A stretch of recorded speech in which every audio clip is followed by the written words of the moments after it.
Hello, everyone. Hello. Hi, Victoria. Aloha.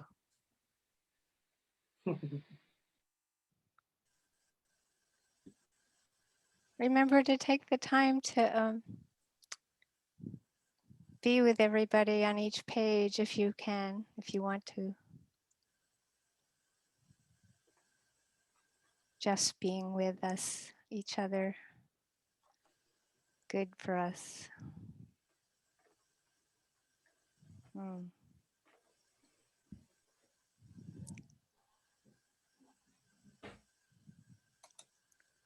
It's morning, early morning, noon, evening. It's so many different time zones. I love it. Wow. Mm.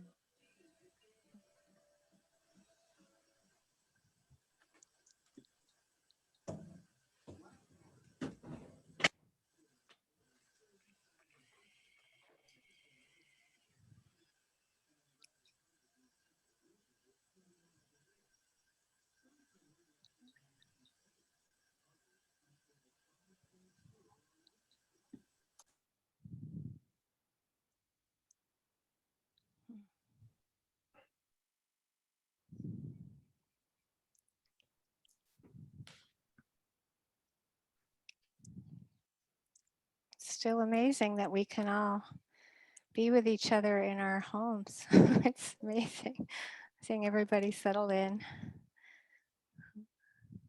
It's great. Mm.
Shall we practice together?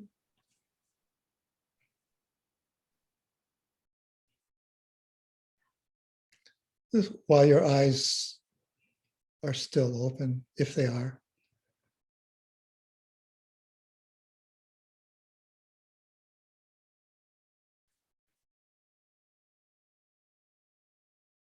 Notice the experience of bringing awareness within the visual experience. Knowing that seeing is happening.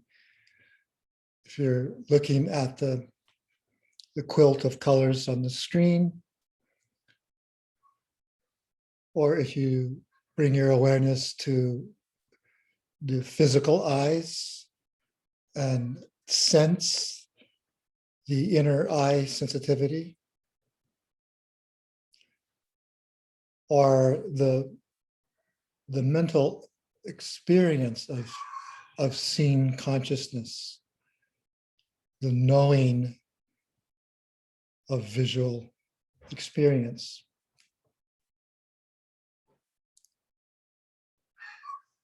And doing the same with sounds. Aware of the landscape, background, soundscape, of sound vibration. Recognizing that although there's a certain mental conceptual perception that the sounds are out there somewhere, that actually our experience is right where the sound vibration comes in contact with the inner sensitivity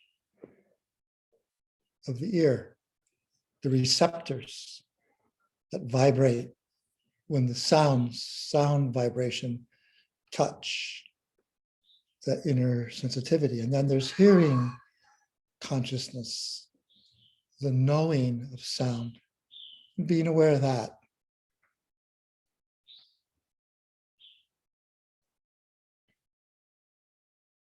It's a meditation anytime in our life when we go to any of the six senses and do a similar thing.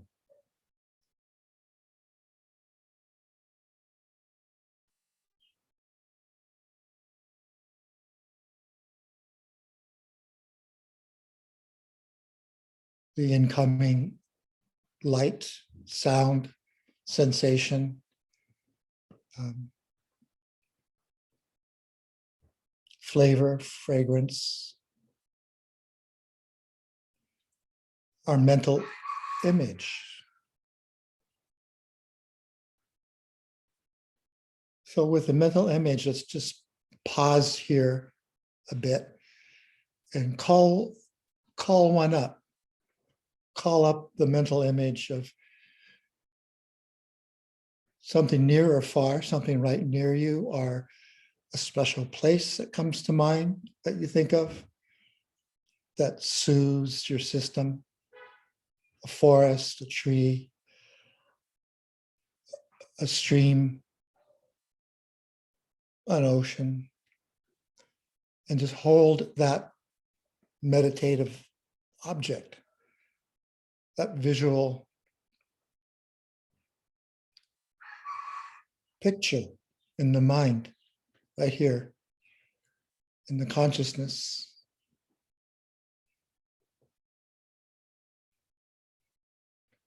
Being aware of that visual image, being aware that that visual image, because you called it up, touched the inner sensitivity of the mind door, the mind sense, the heart sense, with the resulting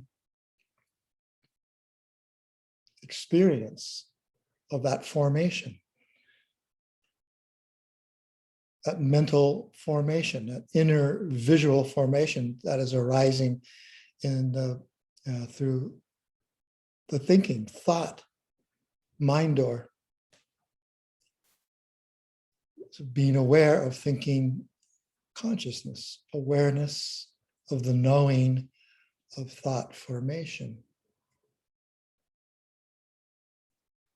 And in doing so, it's the realization that I didn't think anything. Thinking occurred due to the conditions, causes, calling up an image, holding that image, being aware of the image, being aware of the thinking consciousness, the knowing of that formation. And then doing the same with a person that comes to mind, with whom you feel safe and trusting, close, connected, holding the image of this being. It could be a human being, it could be an animal person, or both. And then perhaps a similar feeling tone as with the special place you called up. Perhaps a feeling tone that is pleasant to hold and be aware of this visualized, safe, and special being, human or animal or the planet itself. Simultaneously accompanying it is a pleasant feeling with that mental formation.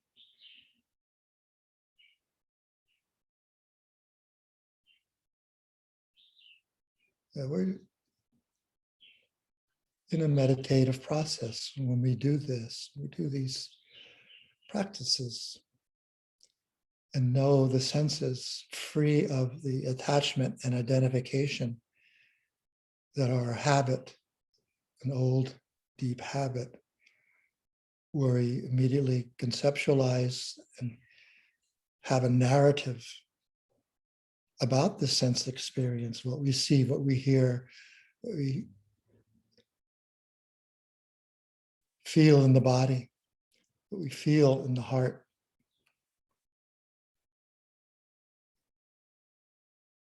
Free of the habit of the attachment and identification, self-referencing, and narratives that come out of the self-referencing. What is that like? The free flow, natural mind that just knows the senses as they are, resting in the experience of seeing, visual experience, hearing, sound vibrations, body awareness, and the sensations that are so anchoring, so grounding, so connected to everything else. Within the body, we can experience everything that happens in the heart mind. Although too subtle to notice continuously, every thought moment leaves a footprint in the body.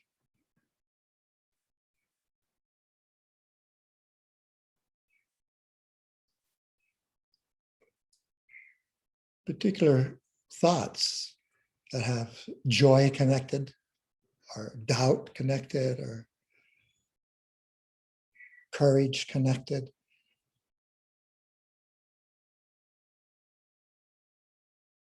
Most of the time, we can find in the body a correlating sensation to those weightier thoughts, and certainly a full expression, full emotion arising in the heart mind.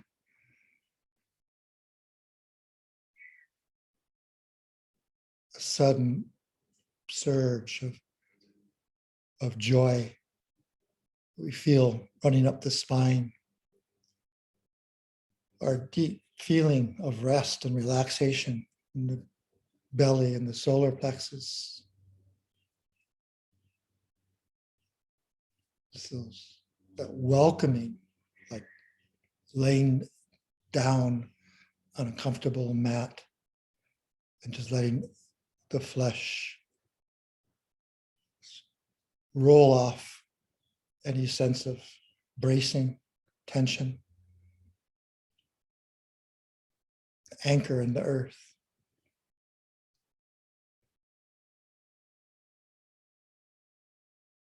A whole range of emotive formations that arise, we can know in the body. And so now the awareness connecting with the body from within the body, where's an inviting place to anchor awareness? It could be the whole body, or it can be some particular area that's just inviting, like that laying down on a comfortable mat or on the earth or the beach. Where in the body is that centering comfort?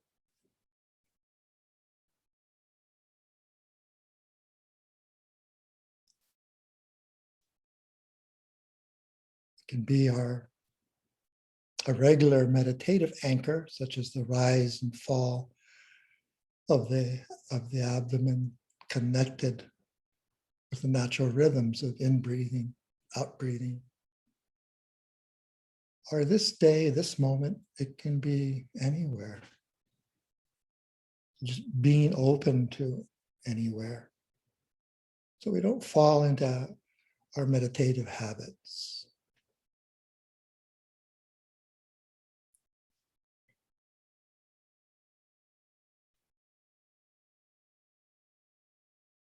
Or with the resolve to connect with the anchor, the home anchor of breath or body or some combination, but with the resolve to do so with a freshness of awareness, like the exercise we just did with the senses. As if we've never experienced the breath in quite this way, the sensations arising from the breathing rhythm that happens on its own without control, without expectation. There are no two breaths alike. There are no two breath moments alike. That kind of keenness and curiosity, childlike awareness, joy, joyous interest. See what happens as we sit together in this comfort.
Can you hear me okay? Okay, great. Thank you, Stephen. It's interesting for me to be able to take what hopefully you were talking about in terms of recognition and moving into the talk from that. The talk is on recognition or recognizing. So thank you.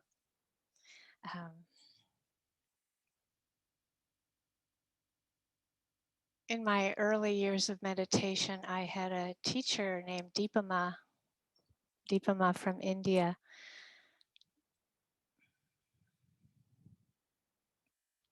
When I first met her, I recognized two things. She was so peaceful and she was so filled with loving kindness that I recognized my own aspiration to be free. It was like she mirrored my own aspiration to be free so deeply. It was such a gift that would have been enough in and of itself. But she also,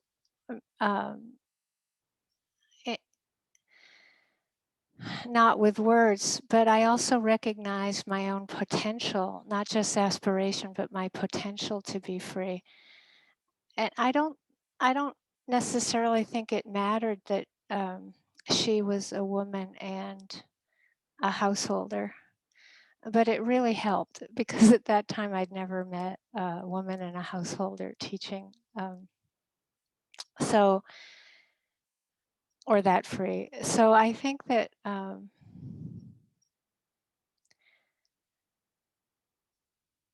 for all of us, the meeting a being that mirrors our own deep aspirations to be liberated, but also our own potential is very inspiring, really inspiring. I always felt that for me, she was like a lighthouse. You know, if you're a ship and you're lost at sea or coming in the dark to land, that or a plane, an airplane, you know, you have these lights that help you navigate. And the years that I was able to be with her or take care of her, I felt that way, that she would bring me back to that simplicity of aspiration or that simplicity of inspiration or potential. And I think that often in our initial attempts to practice Vipassana and the mindfulness, it's like finding a witness, finding an awareness that is not imprisoned by experience, whether it's thoughts or body sensations, emotions, sounds, or resistance, greed, hatred, delusion, whatever's appearing, that waking up to the idea that actually the awareness can actually witness, kind of open up and step outside and actually observe what's happening. Again, that there's a way in which we often forget when we practice a while how liberating that will feel. How, again, there's this recognition of our potential to be out of prison, to be free. And I think on the journey that we often forget the simplicity of that we forget that simplicity of having the attention unhook, and it's like it's sticky, that the attention's sticky with something and it can unhook and then observe. And there's many nuances to this, of course. It's like we can observe inside the body, as Steve says, that we can recognize that the attention can be inside the body, being with what's happening versus stepping out and observing. These are all subtleties to an awareness that is free. But certainly, I think that for all of us, there is a way that any way that we experience this sense that, oh, we're out of prison, even if it's for a few seconds. It's so inspiring. to keep going, no matter how much we get caught.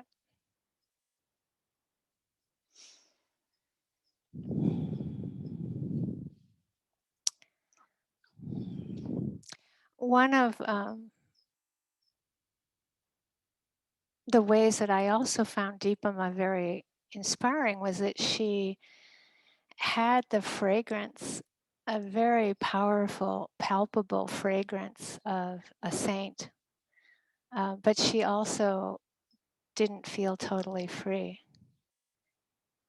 So she was known, it was known, she never talked about it, but that she was, in our tradition, the third stage of enlightenment, that she had uprooted greed and hatred. And it was very palpable to be around somebody that had done that, had actually uprooted those two deep forces in us as human beings.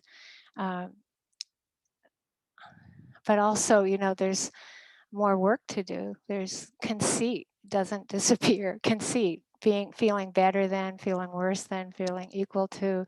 Restlessness doesn't disappear on third stage of enlightenment. The attachment to fine, immaterial spheres. There's. I wasn't prepared to go into that list right now, but the idea was that one year I was paired up with her teaching a 3-month retreat. And I was staying in this main building of this meditation center, and she was staying at a little house across the street. And so I was always going to check on her, check on breakfast, and then I would bring yogis over to see her for interviews. I would do my interviews, have lunch, and then I would be so tired. And I stayed in a room upstairs in this building, so tired. And I would go into my room, and every day for 3 months, I would go out to my window and I'd look across the street. And Deepama wore a white sari, and it was late fall into winter. And even when it was snowing out, freezing cold, she'd be in her little white sari after lunch, and she'd be doing walking meditation outside for an hour in the snow. And I would look at her and I'd be like, wow, she's still practicing really hard to be free, totally free. And I would look at her and I would then do an honest self-assessment, and I would recognize that I couldn't do that. I was practicing. I don't mean I couldn't practice, but I couldn't skip my nap. I had to go lay down, and it was just really beautiful. I just didn't have judgment. I was like, I couldn't. I was so tired. I would just go lay down. And just to just be with somebody who felt, I'd never met anybody that free, and to see that level of quiet. She wasn't advertising, she was doing it. Nobody else was noticing she was doing that. It was just that she went to do walking meditation after lunch in the snow.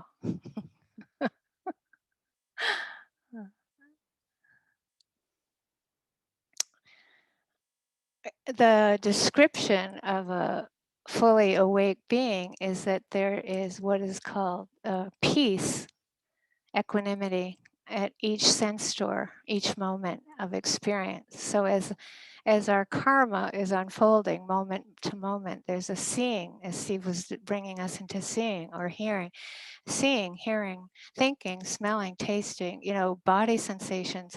However that's happening, if you pay attention, we're always behind. We're not directing it. We're following it we're living. It's like, I always think of like one time when I was sitting last year, I was on my own self-retreat. A little ball had fallen down on the ground and rolled down and stopped. And that's how I think of our life. It's like we take birth, the ball rolls, and it stops. Right? It's like that we live out the karma of how things are going.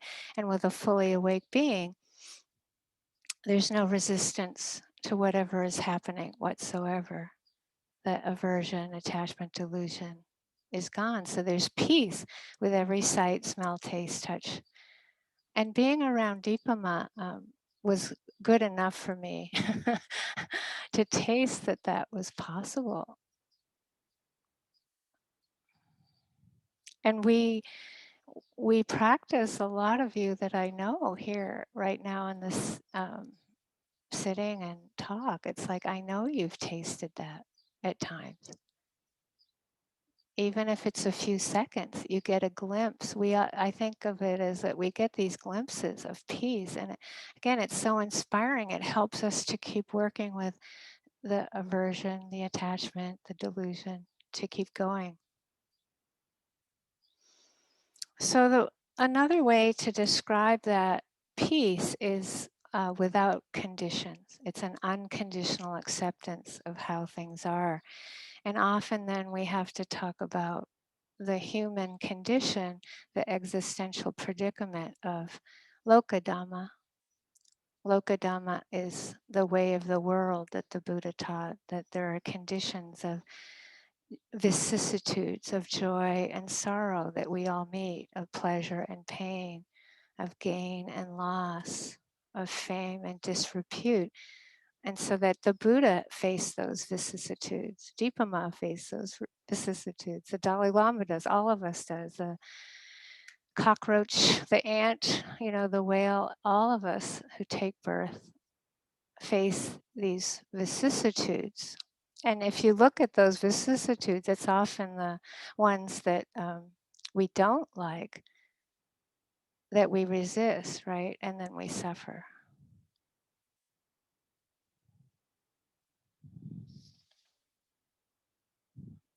So the practice of just being with, of recognizing what's happening, often requires relaxation. One of my first teachers said to me, the mind cannot deepen unless it relaxes. And I worked with that for years, that as a main instruction. It was so helpful. Because of course, if you want to be free, you're going to strive. You're going to try, try by wanting to get rid of things and wanting to get things, and you see yourself doing it, right? So that remembering. I think of before recognition, there's always this remembering. We remember to be here. We sort of take a glimpse of what's happening and see if we can relax. That's why Steve's saying, find that comfort in being here. Relaxing, finding the sense door that's the easiest for us to recognize what's happening. For me, for years, it was hearing. That wasn't instructed, but that's what was easy. So I just started to trust, I can't go to the breath as my anchor right now. I have to go to hearing, to just practice relaxing the attention and receiving the vibration, textures, noticing the conceptual level to it, and then seeing if I can drop into just the momentary segments, a few seconds of receiving the vibration texture. And in Vipassana, it's always what?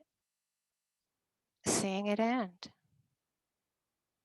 There's that observing that you start to just get these glimpses of anicca, of impermanence, and dukkha, that the experience, because it's moving, everything's moving, we can't control it.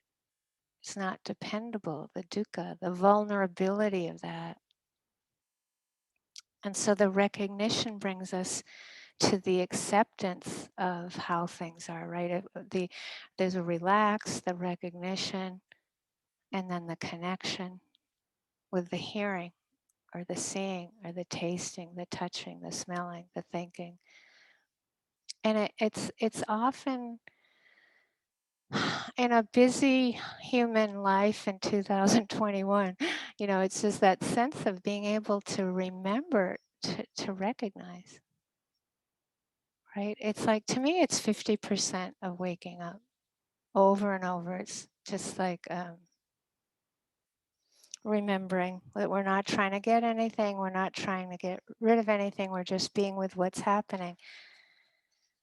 With the Lokadhamma.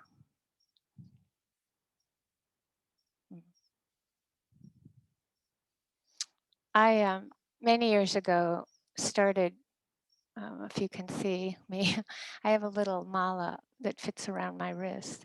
And if I'm feeling like I go for a walk and I'm really spacing out, I'll just hold a bead and just notice seeing for a while. And just I hold the bead for seeing. And if I space out, I just come back to seeing, come back to seeing. I've done this for years. And it's helpful if I'm in a fatigue place after getting the COVID shot. It's like I just come back to, hearing. And I just am with hearing for a while walking or thinking. We're always thinking, right? So awareness of thinking while I'm walking, and then awareness of the bottom of my feet touching the ground for a while. It can be very creative or very, very simple. It can be all just coming back to hearing. But I find the touching of the bead a way to really just ground it. In 1984, when I did my first retreat with Sayadaw U Pandita for 3 months, I was really trying to translate to myself, like a lot of his teachings, into something I could practically use for understanding what mindfulness is. And it was the beginning of like my understanding of that teaching that I've given for many years on RAIN, RAIN. It was through a lot of blood, sweat, and tears that 3 months that I started being able to understand the component parts of what U Pandita was trying to teach me. So the R with the RAIN, that I tried to come up with something that I could remember myself. It wasn't like I was planning on teaching it yet. It was just like the R is recognition. And you can see that it helps you go from being asleep at the wheel to just, it's so wonderful. That's what I'm trying to say. It wakes you up out of the thought process. You're not trying to reject the process, but you're trying to wake up to what's happening at our 6 sense doors, moment by moment. Vipassana is momentary concentration. It's kanika samadhi. It's being able to roll like that ball that I'm describing, the karma unfolding. Roll with what's happening for you moment by moment. Sights, smells, taste, touch, thought. And you can't say, I'm going to be aware of thinking and hearing right now. You can't. You have to pick one as a way to start this process of slowing down enough and picking one sense door to kind of ground a bit. And then at times we go with just the flow of it. And it's too fast. As I say, you can't direct the flow of moment to moment reality. You have to jump into it. You dive into it. It's like a flowing river. You jump into the non-conceptual. And it's not like you just go hearing anymore. You just are aware of the textures and vibrations of how fast the sounds are happening. And I can't even talk about it how it really happens, because it might be 3 seconds of hearing, 2 seconds of thinking, 5 seconds of body sensations, and I'm not able to say it as fast as it happens.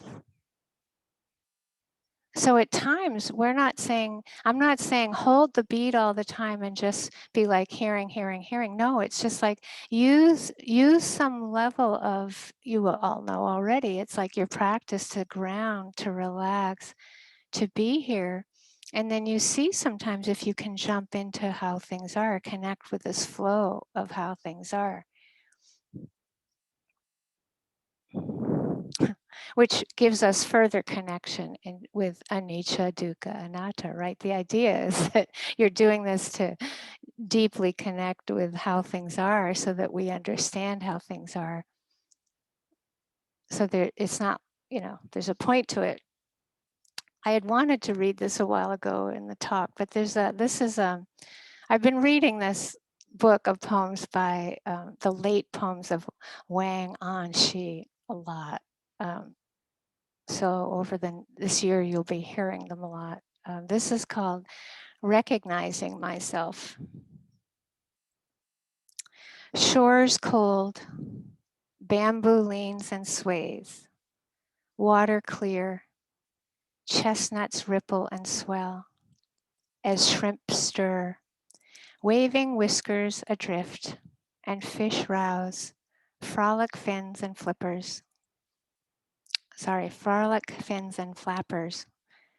I put down my walking stick and rest, then lifting my robe, cross the stream, recognizing myself, carefree on a whim, a butterfly fluttering on through dream.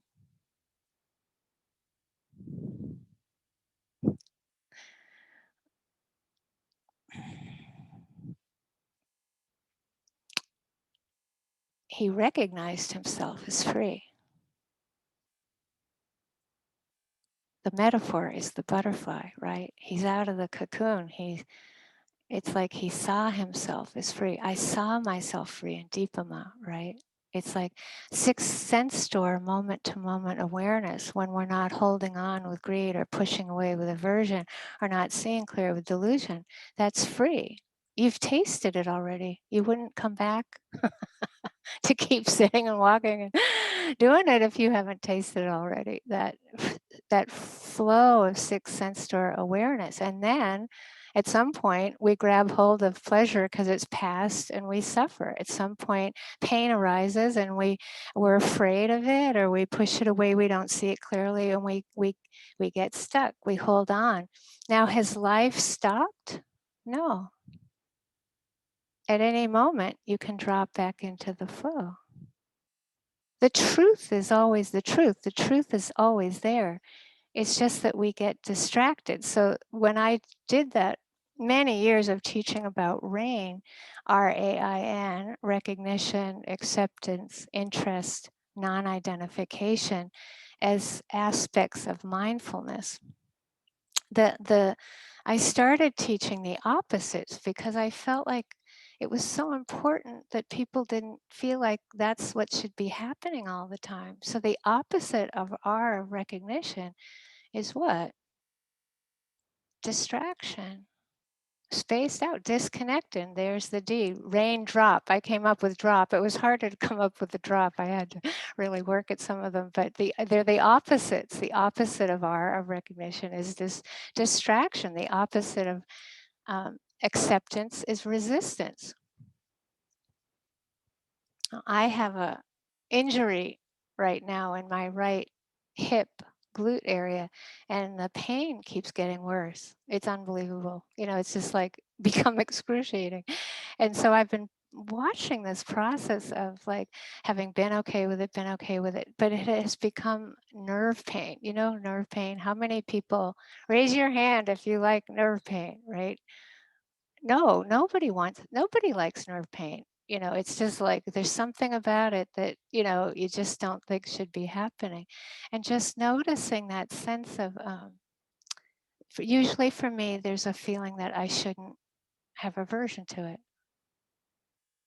Right? If you practice a lot, you'll have this immediate sense that, oh, aversion isn't okay, right? Resistance isn't okay.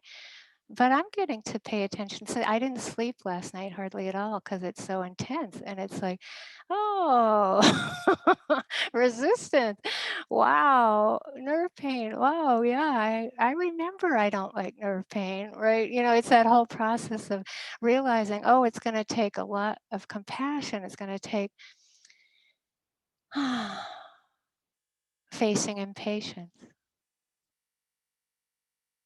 So whether it's physical pain or mental pain or emotional pain, there's usually, especially if it's deep, old karma, there'll be a sense of at first that, I should be able to be with this without resistance or aversion, right, or fear. And then if it's gonna really liberate you, you're gonna have some work to do. Like I see this as, boy, this is really gonna help me get free, right?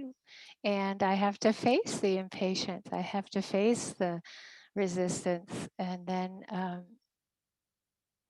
find that patience through accepting the impatience. Yeah. Looking at the time, I have a family member that her karmic knot is fear of death.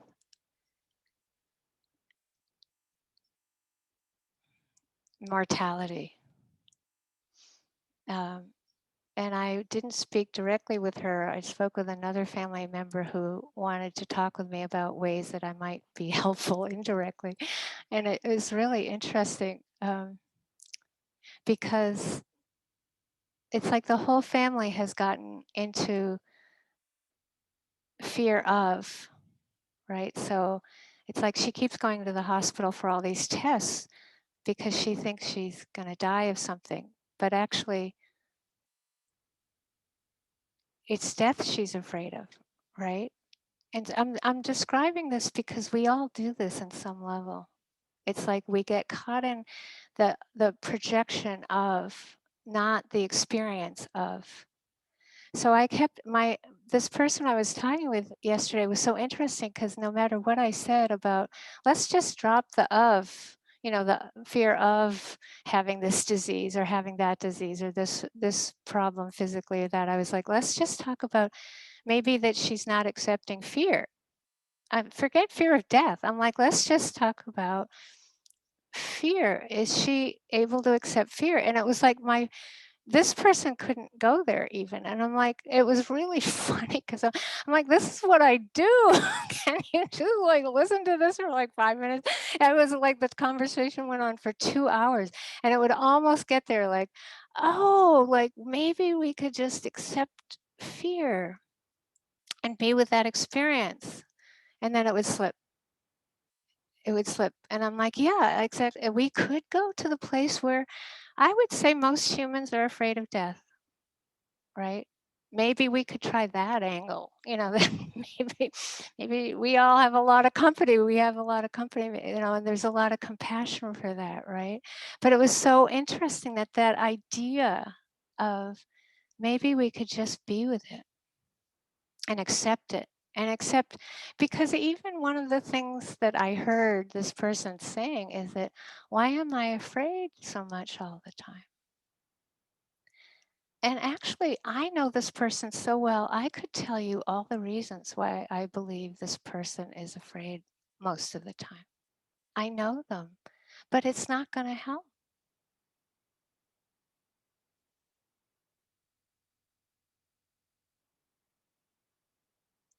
What's going to help is learning how to connect with the fear.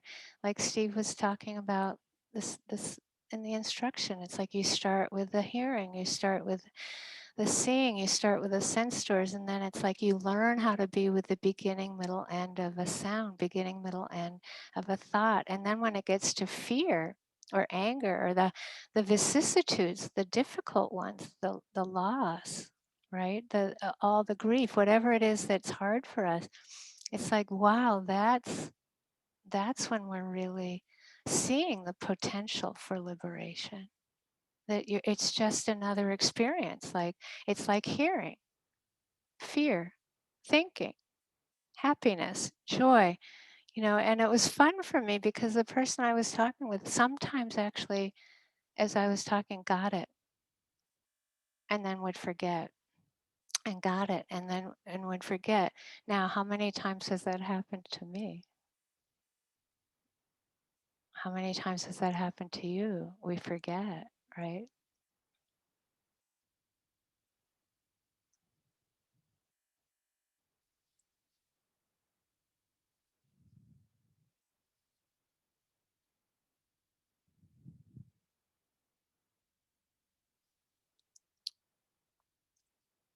And since the new moon in May, the planet Mercury has been visible if it's not cloudy. And remarkably, it's been the brightest I've ever seen it. And I wanted to share something about this because it relates to this, how to work with fear, but it's the planet Mercury. So when I see the planet Mercury, I get inexplicably happy. It's like I'm seeing this kindred spirit. Really, it's so powerful for me.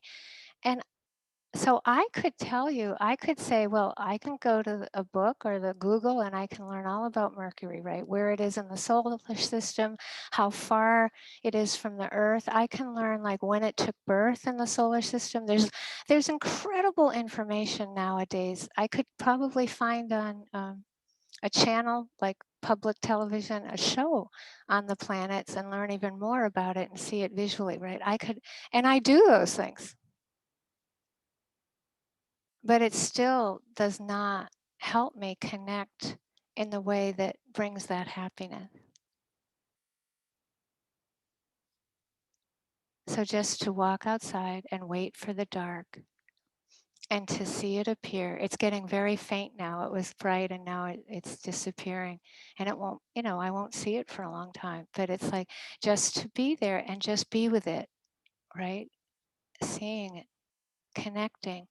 Just like how hard it is to do that with anybody or anything. Any sound, sight, smell, any human being, any with fear or happiness. It's like this is what's so hard for us. We can figure out conceptually all kinds of things about. I could tell you why all the reasons why a human being doesn't like nerve pain.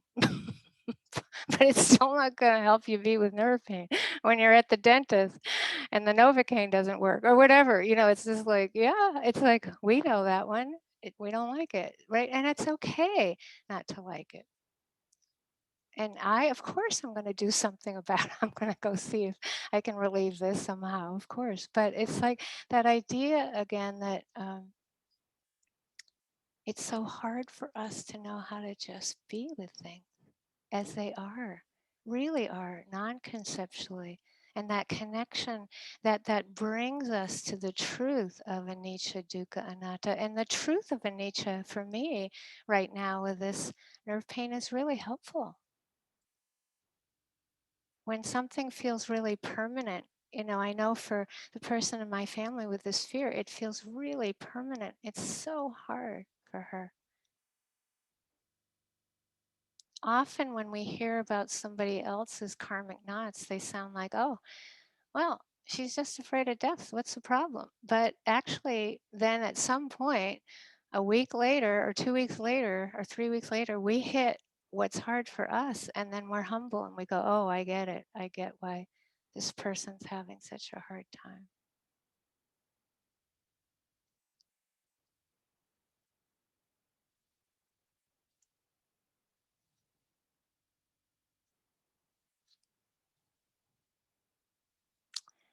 Okay.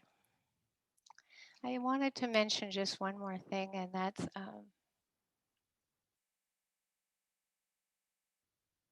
because I think I won't remember to talk about it again. I just found out that a person in Honolulu, Reverend Fujitani, died recently.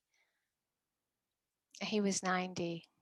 He was born in Maui, and his father was a minister, a Hongwanji minister. The family had come over from Okinawa. And there are many things that I'm learning about him now that I didn't know about him. His father had been put in a prisoner of war camp for just being Japanese. He was a very well-known Buddhist minister in Japan as well as Honolulu and Hawaii, and he was sent to Santa Fe. And Reverend Fujitani worked in military intelligence eventually for the United States and went to visit his dad as a soldier at the prisoner of war camp. Pretty interesting background. Many things I'm learning. And when I first moved to Hawaii to be with Steve in 1983, there was a group forming called HABE, Hawaii Association for International Buddhists. I was the only woman invited into this group, but also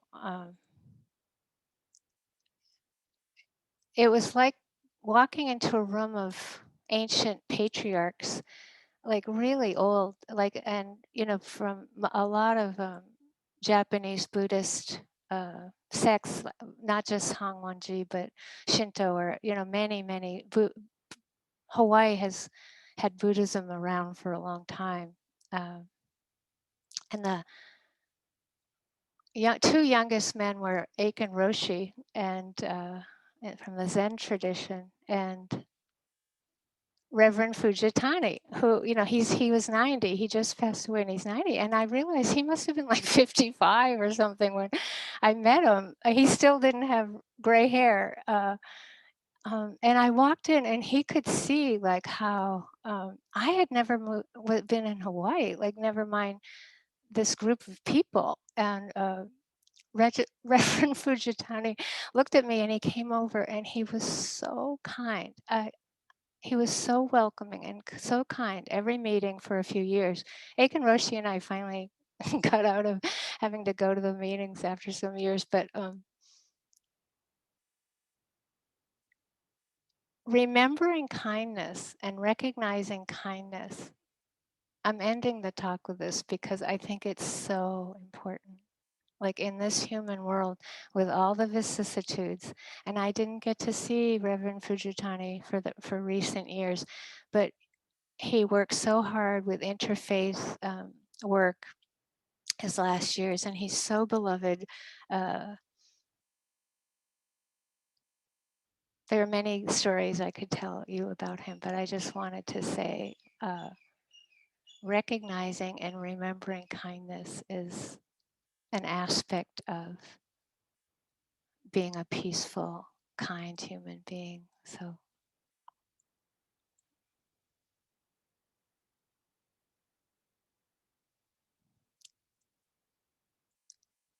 when you're made to feel welcome, when you feel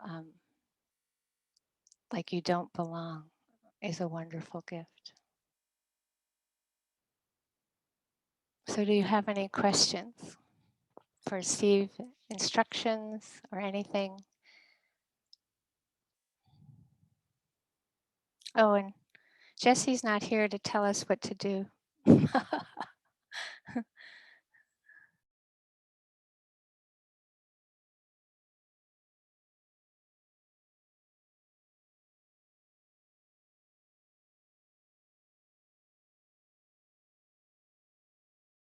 I assume everybody knows what to do.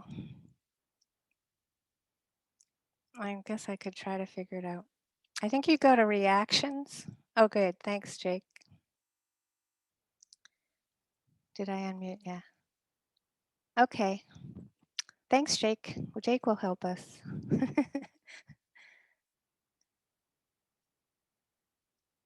Oh, if you unmute me. Oh, I didn't read the whole thing. That's a, if I unmute Jake. Okay. Jake.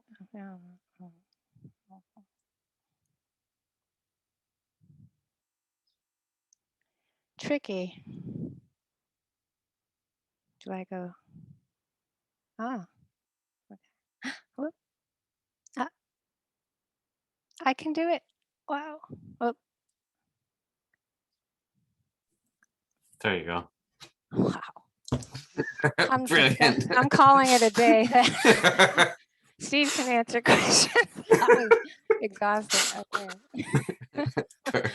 Okay. Okay, now at least I can talk to you. You could also make me a co-host, in which case I can unmute people, but I can also, at least now I can talk to you and How do I do that? I think if you click on, do the same thing you did, click on my Okay. picture on the ... and is there a way to make me a host there? Or under participant? You disappeared. Oh, no, I'm still here. I know, but up in my list. Oh, there you are. I go to more and I say make host. Oh. Yeah. Change host. Are you already changed or do I need to? No, make me a host. Okay. Yep, there you go. Brilliant. Okay, thank you. So I can unmute anybody as you have questions, and it will help me and make it a little easier if you're able to raise your hand. Probably that's under reactions at the bottom, the smiley Yeah. face with a plus. Raise your hand there. If you don't find it, let me. You can chat and I'll pick up on you, or jump up and down, or whatever works. I'll try and see you.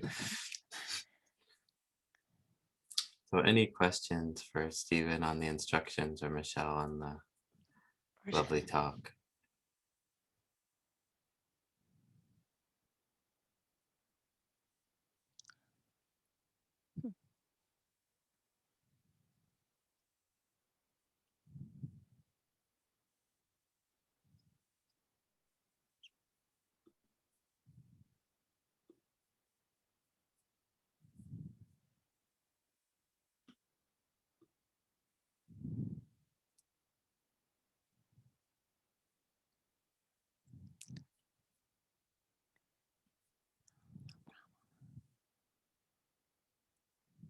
Great.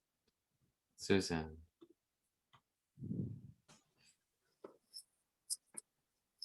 Hi everybody. Hi. Michelle, wow, I really resonated with your talk because recently I was admitted to the hospital and I was really sick, and which was scary in its own right. But I also had a lot of anger because I had been reporting symptoms for years now, and I'd been dismissed. So it got so bad that so I was feeling like all the anger, and I was like, oh, I should, feel it in my body. And I was doing that. And then I went off for quite a while into, and I was having like a more compassionate and broad story. For example, I'm like, oh, well, cultural conditioning, like they don't take women seriously, or just like, I mean, like, oh, it's probably just like all. And then it was really amazing because I go, oh, that's a story too. Like that's thoughts. And I just put it aside and was with the anger. And it felt very powerful. Like I don't know if that sounds powerful, but to like, because I oftentimes don't, like I'm like, oh, drop the story on the body, but there's so much story that I don't recognize as story. So it was really good to do that. Oh yeah. But I mean, I think that Steve's instructions and then my talk it's like recognition feels free, right? Like it's so freeing to get, like we can do that. You recognize the story, you recognize the emotion in the body, and it's so liberating. It's great. It sounds great. I mean, Steve, do you have any more to say? I just, there's a lot to be said about how to be with that anger once you drop into it without the story.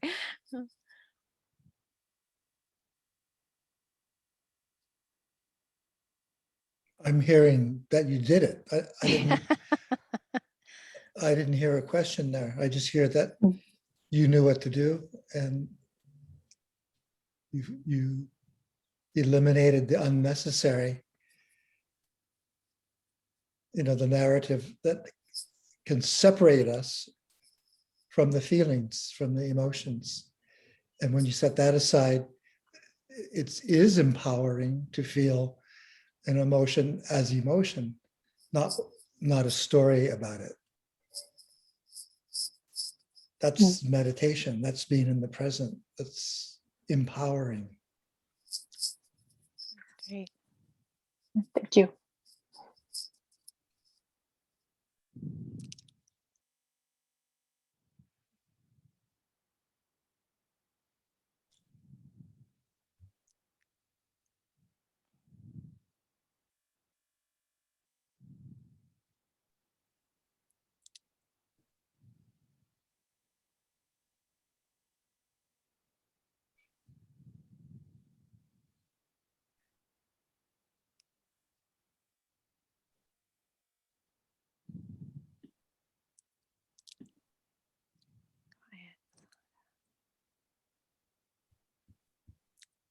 Kathy.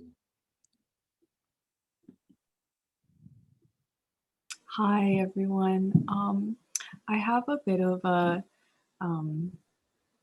I guess, more technical question. So I was recently in a retreat on the 4 foundations of mindfulness, and they talked about how the first foundation is mindfulness of, I think, the breath, I want to say. Anyway, so like the question I had was around the 3rd foundation of mindfulness, which sounded like awareness of thoughts. But I wasn't entirely sure because that wasn't the focus of the retreat. But I was just curious about that particular practice, I guess, or set of practices. And I was just wondering if you can maybe elaborate on what that is. Go ahead, Steve. Can you tell us your experience of it?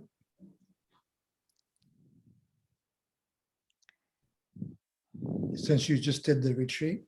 No, so the retreat was actually on the first foundation of mindfulness. So we did not do the 3rd foundation. They talked about all 4 foundations and they're like, we're just gonna do the first one because we have 4 days.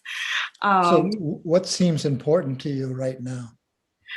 I guess I was just curious about it because like a lot of my practice has been like mindfulness of breathing and focusing on like bodily sensations. And then what stood out to me about the 3rd one is that it's not based in the body. Like I thought it was like more based, I think it was like around the Chitta, like the heart, mind, in that realm. And so I was just, I guess, more curious if that would be worthwhile to explore. Like You are exploring it. You can't really separate them. It's just as a teaching tool and device that, and the simplicity and being able to enter the stream of practice that they're displayed as separate body, feelings, mind or consciousness, and then all the phenomena that arise from the mind and body. It's not that helpful to separate, well, this is the mind and this is the body. As I said in the instruction, we can experience everything to do with the mind by anchoring and feeling what's happening moment to moment in the body. So the third foundation is Chitta, which means consciousness, and all the things that arise. At first, it's just thought formations that we see, and various forms of mental formations. And on the subtlest level, and the most probably important for practice, it's the knowing faculty, that which knows experience here and now in the present and moment to moment. And whether it's a sensation or whether it's sadness, or grief, or joy, and happiness, peace, restlessness, we're going to experience it through the body as well. So if we can start anywhere, but the simplicity of and a sort of elemental nature of starting with the body is grounding it. So that makes sense. But as soon as we're experiencing a sensation, we're also experiencing feeling tones because they're there in every moment. And we're also experiencing Chitta because that's the knowing faculty. So we're actually experiencing all 4 foundations in every moment of awareness. So I hope that's a little bit of practical help and direction for you. Mm-hmm. Yeah, I think I'd add a little bit with that, but like if you are paying attention to breathing a lot, then as Steve said, that the body and mind they're happening simultaneously, right? But you can discern the difference in that. Say you're noticing pressure moving, there's also, like with the rising movement, you can also be aware of the knowing of that. There's a knowing of that, which is right. You can discern that. And that it's like with hearing, you can, or stepping, or anything that happens, you can be aware of knowing it, which is more subtle, but it's almost like the attention kind of pulls back and knows it. So sometimes when I'm particularly doing walking meditation, that I'll be aware of hearing and seeing and my legs moving and stepping, like those four. It was something Taungpulu Sayadaw had taught many years ago.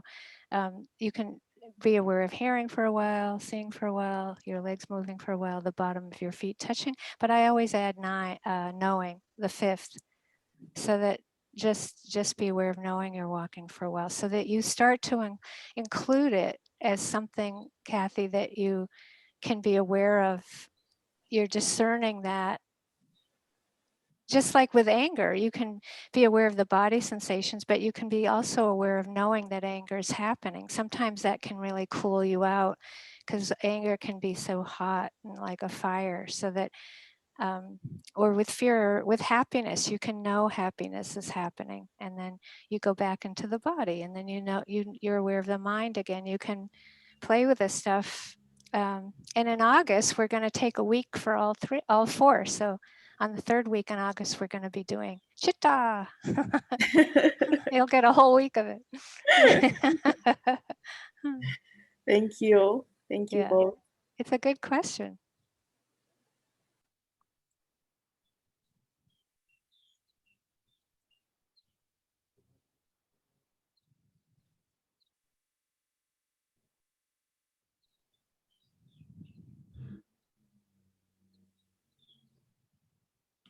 Harry.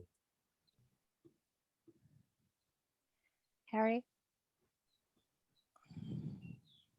Yeah, a few weeks ago, Michelle, you made a statement that really stuck with me, that there's a stream of unsatisfactoriness that runs through everything. And I've really been in touch with that a lot lately. And I've been trying to feel, I guess that really is the second characteristic of existence in at least whatever it is, it doesn't make any difference. That's that stream of unsatisfactoriness. And I've been in touch with the sadness I feel around that. Everything, just coming out of the pandemic, going into the pandemic, being older, being, the whole thing, everything. And I bring myself, or I find myself thinking or observing the sadness that goes with that. And also, and I think this came out of the talk, the fear that's coincident with that. That's just, that kind of like, I haven't done enough, or there's more and I'm missing it or something, I don't know. Could you comment on that? That statement really struck me, because I feel that, and I can be at my best friend, this doesn't happen so much, it's more funerals now, but the best friend's wedding or something, and everybody's all happy, and I'm happy too. And yet, there's always that, and yet, everywhere, everything. That's if you had any comments on that.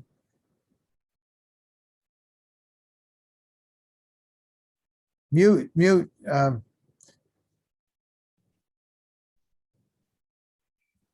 Michelle, your voice isn't coming. I know, I got it. Okay, good. It's the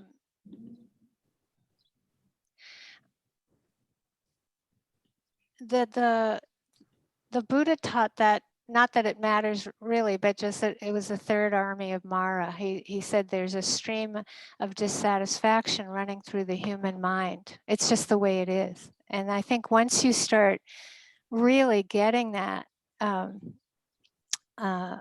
we go through phases of whether it's sadness or disappointment. It is very related to dukkha, the second factor of existence, because it's that sense that experience that it's like we all have that wishful thinking that experience is going to yield something for us that actually it can't. And when you start kind of getting that, I've had gone through many stages of either not wanting to face that or going through that kind of free fall of sadness or disappointment to a very healthy disenchantment with experience. It's like that deep equanimity of peace at every sense door comes from facing this.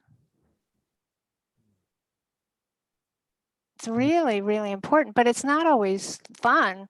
It's like, you're not the life of the party all the time when you're like feeling like, I always think of, I don't know, this really dates me, but when I think it's like probably late high school, late high school, there was a song by Peggy Lee that played a lot on the radio, and the refrain of it, the chorus was is that all there is? Exactly.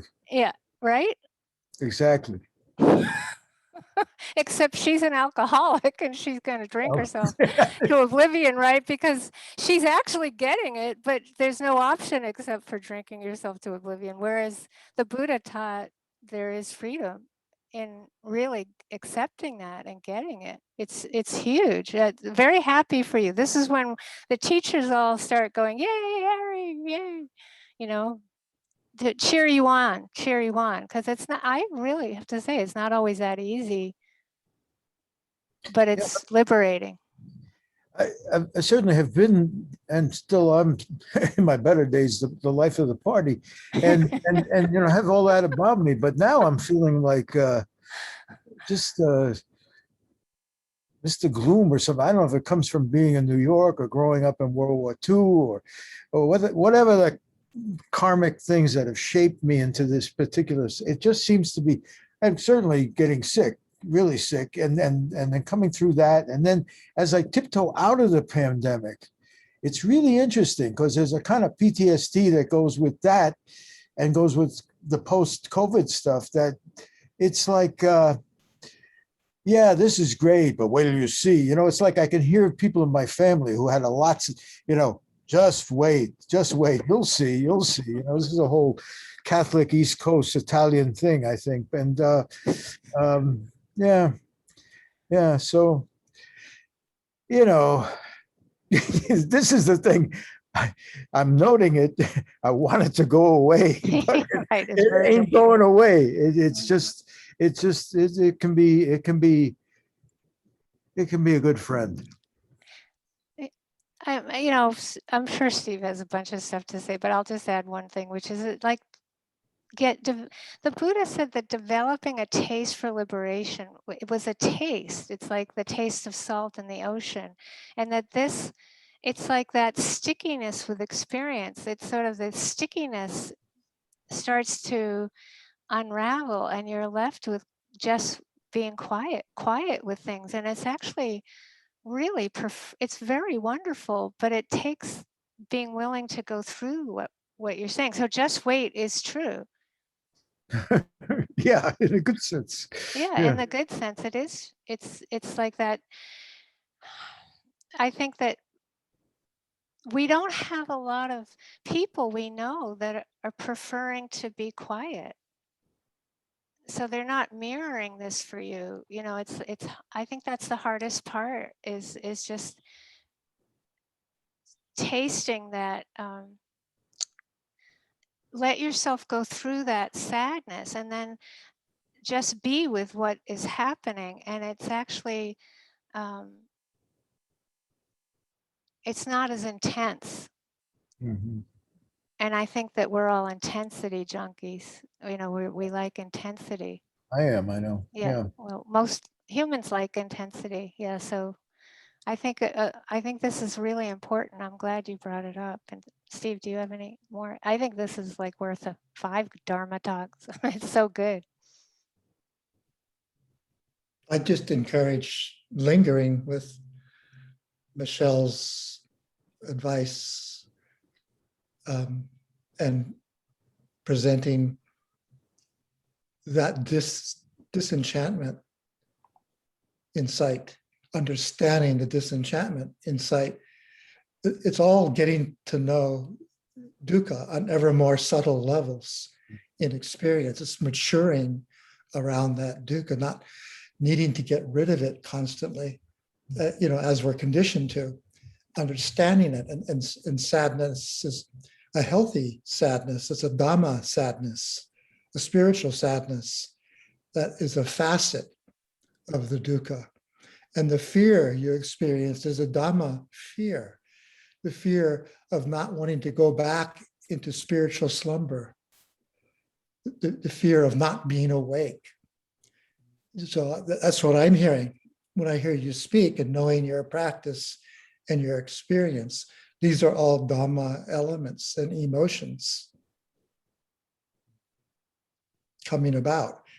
And yeah, it's not life of the party stuff, but it's definitely a deepening of your rich life experience through the lens of the truth, of the Dhamma.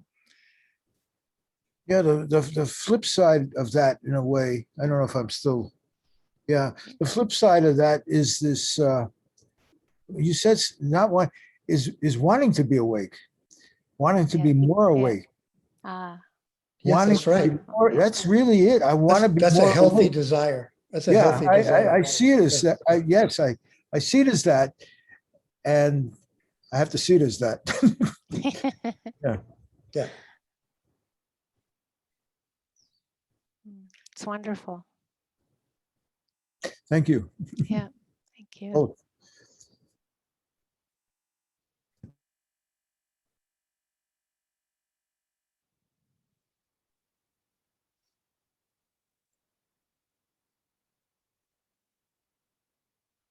There was a, the New Yorker cartoons. Perry, those New Yorker cartoons. Can you hear me? Oh, maybe he can't hear. He can hear you. Yes, Yeah, sir. okay. He can't. Okay. I The New can. York, yeah. Well, when I was also in high school, there was a New Yorker cartoon somebody gave me that there's a little boy outside his front door, and it's nighttime, and you can see the clock inside the house. It's like 11 o'clock at night, and he's a little kid. He's a little boy, and his mother has just come to the door and has opened the door. And she says his name, I can't remember his name, but she says his name and says, if your boomerang was going to come back, it would have come back hours ago. And I don't know if you appreciate that, but I used to look at that and just think that's it. It's like that's what we're the experience. We get into like that there's these highs and there's these great things, but actually when you start really paying attention to it, it's definitely not worth waiting 3 hours for the boomerang to come back, right? Like you start having that sense of there's something else that isn't unsatisfactory, that isn't dukkha, that isn't undependable. Yeah, it's great. I think a bit of this got triggered by the drummer Milford Graves died in February. He's not a well-known name, but he was one of the mainstays in the avant-garde New York scene. And I started remembering how many high times there were hearing all this music and all this, go on, all this ecstasy, and I got, as Tan has been saying lately, kind of nostalgic for that doesn't seem to be happening quite as much anymore. So that was part of the trigger, but it's beyond that. But yeah. It's And great. that cartoon is I'm waiting for that boomerang to come back, and it ain't coming back anymore, baby. It's great. Yeah.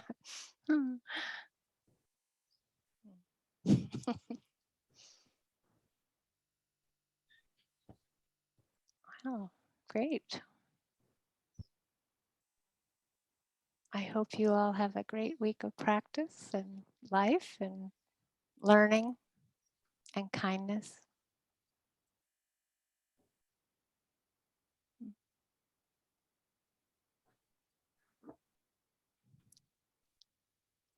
Thank you, everybody.